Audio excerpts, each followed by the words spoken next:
Sobat Miku, kembali lagi di podcast Ruang Miku, ruang obrolannya admin TVRI Maluku. Kali ini agak sedikit berbeda nih, apanya sih yang berbeda? Sudah pasti hostnya yang berbeda. Biasanya pemirsa ditemani oleh Miku Celicia, kali ini pemirsa ditemani oleh Miku Tasya. Dan ya, karena beberapa hari lagi kita akan memperingati Hari Kemerdekaan Indonesia, maka tema podcast kita kali ini adalah ekspresi kemerdekaan dalam bermedsos. Yang pastinya mungkin topik obrolan ini relate dengan kaum Gen Z atau bahkan orang tua. Dan di sini sudah hadir teman ngobrolnya saya, yaitu seorang konten kreator yang biasanya menyuarakan isu-isu atau fenomena sosial yang terjadi di Maluku, khususnya di Kota Ambon. Langsung saja kita sapa teman ngobrol kita hari ini. Halo Kak Dani. Halo Kak Tasya. Terima kasih sudah meluangkan waktunya di sini. Siap. Apa kabar Kakak? Alhamdulillah baik. Terima kasih juga buat TVRI yang sudah berkenan mengundang Beta ke sini. Ini suatu kebanggaan buat Beta. Oke, siap sehat ya Kakak? Siap sehat Kakak. Oke, gimana nih Kak kesibukannya? Apakah sekarang ini kesibukannya hanya fokus ke konten kreator saja Kak? Atau ada kesibukan lain, mungkin hobi dan lain sebagainya?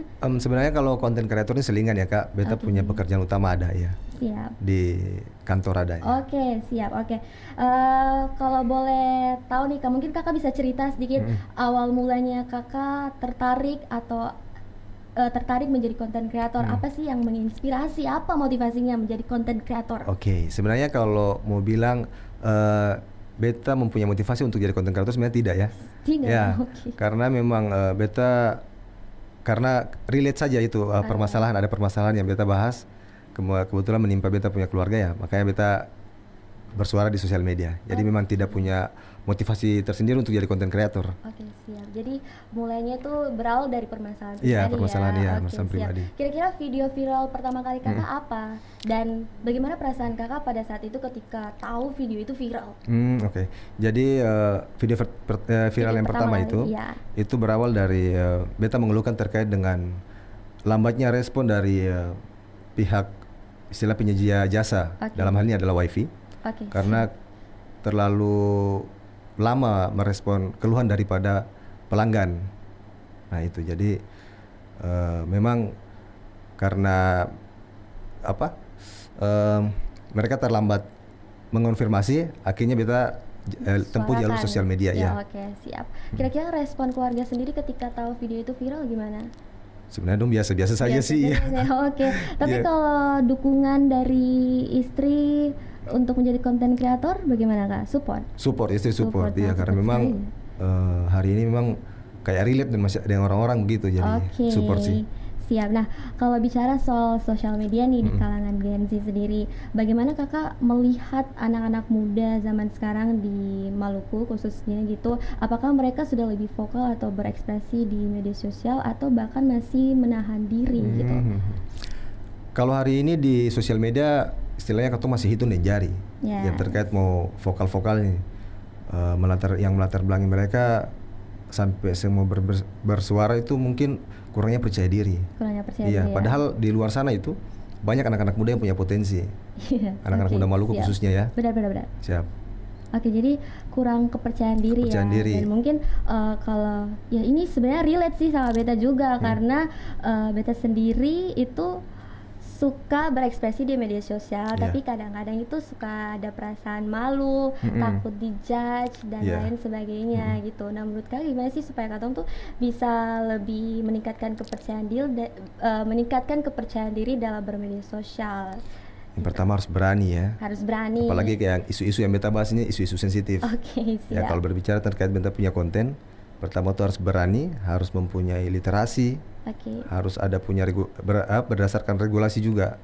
Jadi memang harus banyak membaca sebelum kita membuat konten itu. Pengetahuan ya. Iya, pengetahuan ya. Oke. Siap. Kemudian kalau Kakak sendiri pernah nggak sih ada rasa ragu untuk memposting sesuatu karena takut disalahpahami oleh netizen gitu? Dan gimana Kakak menanggapi judgement itu? Sejauh ini memang sebelum Beta membuat konten itu, kembali lagi tadi, Beta sebelum membuat konten Beta belajar dulu. Jadi serta-merta Beta memang tahu tentang itu. Jadi kayak Beta mau kritik terkait dengan pelanggaran, Beta harus lihat dulu regulasi apa yang memang ketentuannya ini harus seperti ini. Tapi kok ternyata ini kan ada pelanggaran. Jadi Beta lebih ke baca lagi dulu itu sebelum membuat konten. Oke, jadi literasi ya, literasi itu penting. Jadi kalau netizen yang berkomen ya biar aja, biar saja mereka berkomen selama katong seng menyerang secara pribadi, seng apa sih kalau menurut beta. Berarti bodo amat aja bodo gitu amat ya, karena memang itu juga mereka punya hak untuk berpendapat. Siap, benar. Nah, bicara soal kita punya tema hari ini kan soal ekspresi kemerdekaan dalam bermedsos. Kira-kira menurut kakak sendiri arti merdeka dalam bermedsos itu seperti apa? Arti merdeka itu menurut beta ketong lebih ke bebas menyuarakan pendapat. Nah, lalu bagaimana pendapat kita itu direspon dengan sangat baik, misalnya untuk pihak-pihak terkait seperti instansi-instansi pemerintah mungkin.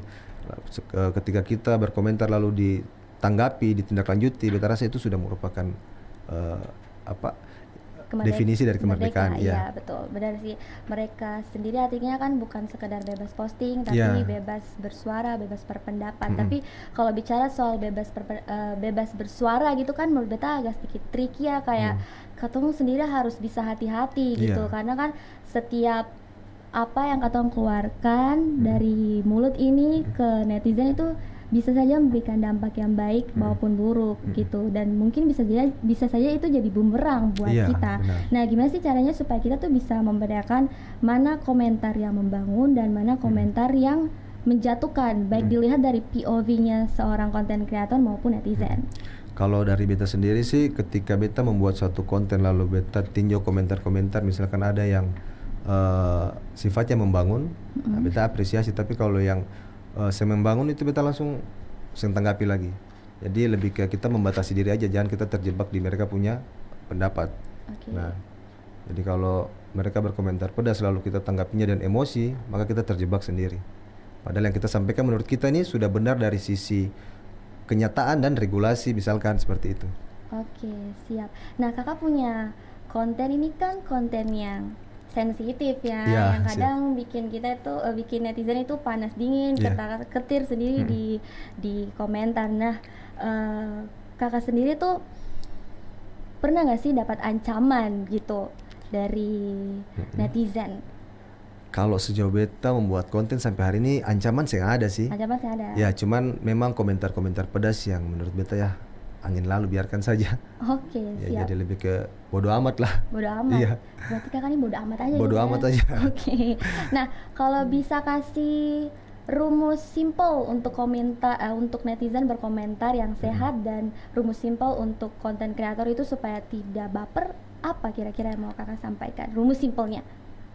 Yang penting itu sih kak, maksudnya kita berkomentar tuh sesuai membuat konten tuh sesuai dengan apa yang terjadi.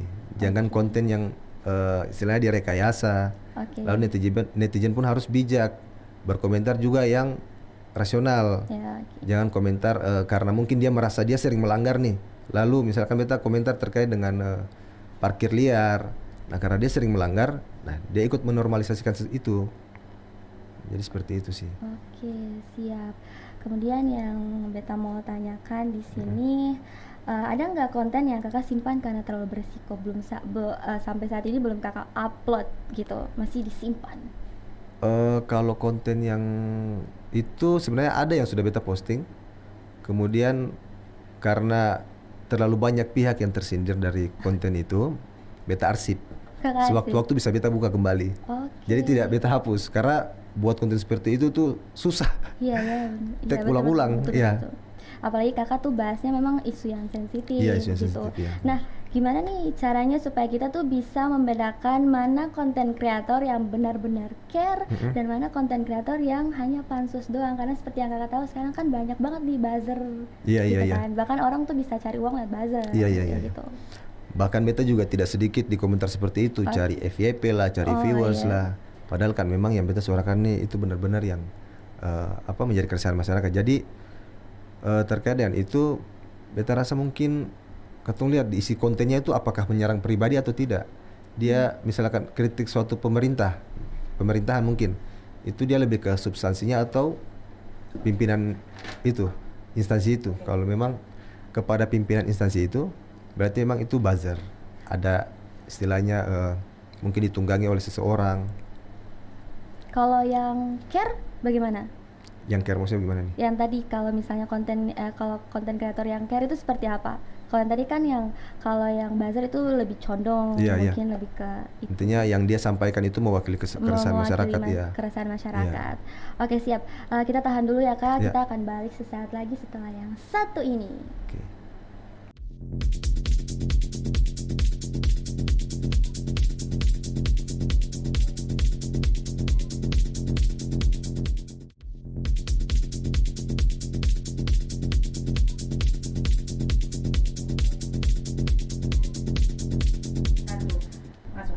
Kembali lagi di podcast Ruang Miku. Kita akan melanjutkan obrolan kita. Oke kakak, lanjut. Selanjutnya kita mau tanya nih soal kakak punya tantangan selama menjadi konten kreator ya, selain mendengar dan melihat komentar netizen yang pedas ya. Mungkin selama kakak jadi konten kreator, ada nggak sih yang buat kakak itu jadi down sampai akhirnya tuh malas untuk konten? Sebenarnya selama ini memang banyak komentar pedas ya yang menjadi bumerang pada beta juga. Cuman beta merasa apa yang beta sampaikan ini mewakili banyak orang sih. Jadi memang karena komentar dari netizen juga lebih banyak yang mendukung kakak di belakang kakak gitu. Jadi kakak mau terus satu dukung. Jadi beta sih pernah takut sih, maksudnya saya pernah down. Pernah beta malah lebih semangat lagi karena didukung tadi oleh komentar-komentar sebagian masyarakat Kota Ambon. Siap. Tapi ada nggak sih kakak punya rencana ke depan untuk memperluas, kakak punya target audience gitu, dalam arti kayak kakak kontennya tuh tidak harus yang soal kritik, mungkin mau jadi food vlogger kah atau yang lain gitu. Iya. Jadi mungkin kalau food vlogger mungkin bisa lah ya kakak, nanti coba dikondisikan, soalnya food vlogger itu bagiannya istri soalnya. Karena memang selain beta kerja di kantoran, ketun juga keseharian tuh ada jualan makanan gitu ya, kuliner biasa juga di UMKM. Betul. Seperti itu.